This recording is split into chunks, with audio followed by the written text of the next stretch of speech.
Sorry ass DJ.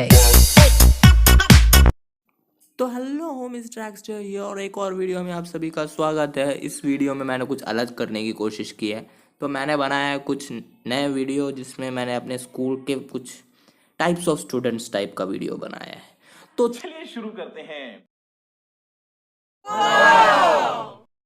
तो पहले आते हैं इंटेलिजेंट बॉयज़ पर। ये कुछ ऐसे लड़के होते हैं जो अपने आप को इंटेलिजेंट मानते हैं। ऐसा नहीं कि वो इंटेलिजेंट है, और सबको पता है कि लड़कियां ज़्यादा इंटेलिजेंट होती है। पता नहीं क्यों, मुझे नहीं पता ऐसा क्यों है, लेकिन होती है। अगर तुम्हारे क्लास में लड़का टॉप करता है तो भाई बधाई हो, तू बहुत सही स्कूल में गया है। और ऐसा ही था मेरा बेस्ट फ्रेंड भी, जो अपने आप को ही इंटेलिजेंट मानता था पर नहीं था। और लड़कियां उससे ज़्यादा इंटेलिजेंट ओबियसली थी। तो एक बार क्या हुआ, एग्ज़ाम में वो हमेशा यही करता है। एग्ज़ाम से पहले बोलता है भाई सब पढ़ लिया एकदम रट्टा। मैं रात रात में पढ़ रहा था। और तेरा कैसा गया? मेरा एक ही जवाब आता था, भाई मैंने कुछ नहीं पढ़ा। मैं दिन भर बैठ के पबजी खेलता हूँ, मैं पढ़ाई अपने से होती नहीं। और जैसे ही हर एग्ज़ाम में, जैसे ही एग्ज़ाम ख़त्म होता है, बंदा मेरे पास आता है, बोलता है भाई एग्ज़ाम बहुत ज़्यादा टफ था। कैटेगरी को यहीं पे छोड़ते हैं। अब बढ़ते हैं नेक्स्ट कैटेगरी की ओर।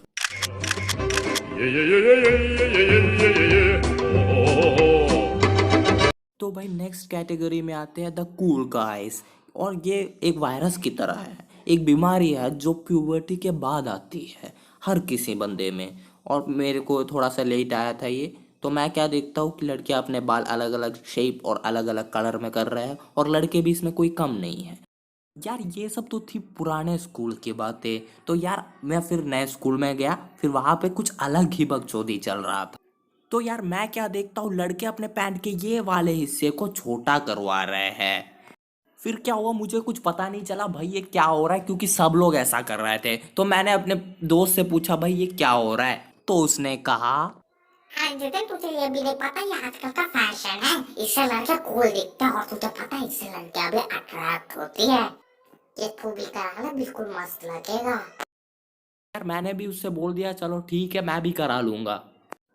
बट मुझे ये पता भी करना था कि ये करवाते कैसे हैं। तो मैंने फिर से उससे पूछा, तो उसने कहा अरे सुई धागा ले और उस एरिया को काट और वापस थोड़ा छोटा करके स्टिच कर दे, सिंपल। मैंने सब कुछ उठाया और जैसे कहा था उसने वैसे मैंने किया, स्टिच कर दिया, काट फूट के स्टिच कर दिया। और फिर पता चला कि पैर पैंट के अंदर ही नहीं जा रहा है। तो मैंने फिर से उसे कॉल किया, भाई ये पैर है ना अंदर नहीं जा रहा, मैं क्या करूँ? उसने बोला मुझसे कि प्लास्टिक की थाली ले, उस पैंट में घुसा और पैर उसके साथ साथ घुसा दे तो सब कुछ हो जाएगा। तो मैंने किया, तो ऐसे मैंने ट्राई पहली बार कर रहा था तो वो थैली ही फट गया। तो उसने कहा कोई बात नहीं, शुरुआत में होता है, एक और बार ट्राई कर ले। तो मैंने उसी चीज़ को एक और बार ट्राई किया, फिर एक और बार थाली फट गया। ऐसे मैंने 3-4 थालियाँ फाड़ दी। फिर पता चला भाई नहीं घुसने वाला, ये हमसे नहीं होगा। प्लास्टिक की पोल्यूशन तो इन्हीं लोगों की वजह से फैल रहा है। अच्छा हुआ कि प्लास्टिक बैन करा दिया, इसलिए थोड़ा लेवल हो जाएगा सब कुछ।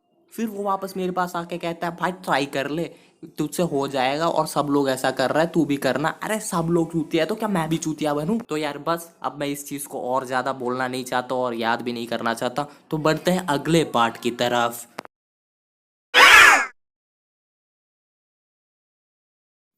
तो यार अगले पार्ट में आते हैं द फेक गाइस, यानी कि जिसे आप हिंदी में फेकू लोग भी बोल सकते हो, जो बहुत ज़्यादा फेंकते हैं। ऐसे ज़्यादा कुछ बोलने के लिए नहीं है उनके बारे में। फिर भी मेरे क्लास में एक ऐसा बंदा था जो लोग बोलते थे कि वो बंदा बहुत ज़्यादा फेंकता है, लेकिन मैं नहीं मानता था क्योंकि मैं उसके साथ रहता ही नहीं था।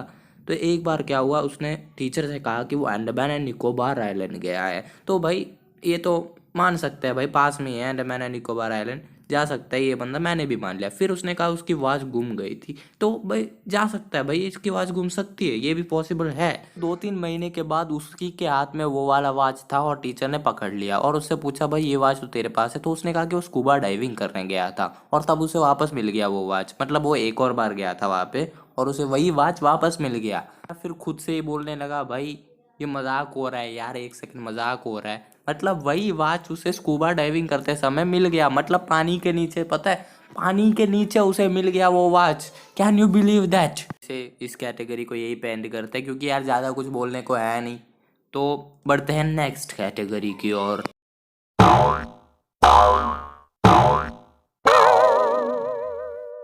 इस कैटेगरी में भी मैं बॉडी बिल्डर्स यानी कि असली महाबली की बात नहीं कर रहा हूँ, मैं उनकी बात कर रहा हूँ जो ये बनना चाहते हैं। और ये भी एक वायरस है जो प्यूबर्टी के बाद आती है किसी किसी लड़कों में, ये हर किसी में नहीं आता, ये सिर्फ गिने चुने लोगों में से आता है।